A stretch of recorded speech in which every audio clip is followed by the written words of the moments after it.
رسول اللہ صلی اللہ تعالی وسلم نے ارشاد فرمایا، انا دار المدینتی و علی بابوہا، کہ میں علم کا شہر ہوں اور علی اس کا دروازہ ہے۔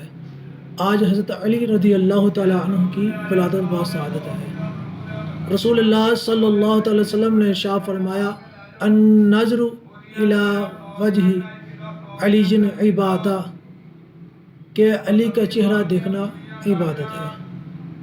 پھر رسول اللہ صلی اللہ تعالی وسلم نے ارشاد فرمایا، ان علی منی رآنا من وہو ولی کل امر، کہ میں علی سے ہوں اور علی مجھ سے ہے اور علی ہر مومن کا دوست ہے۔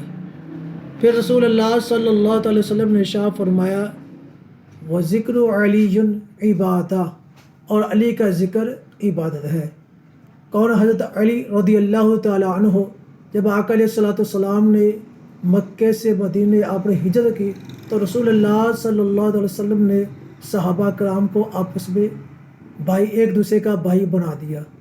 حضرت علی رضی اللہ تعالی عنہ کو پتہ چلا تو روتے ہوئے بارگاہ مصطفیٰ میں حاضر ہے، عرض کی، یا رسول اللہ صلی اللہ تعالی وسلم، آقا حضور آپ نے سب کو ایک دوسرے کا بھائی بنا دیا ہے، مجھے کس کا بھائی بنا ہے؟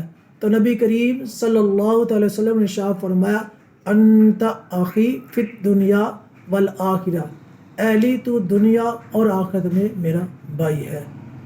سبحان اللہ۔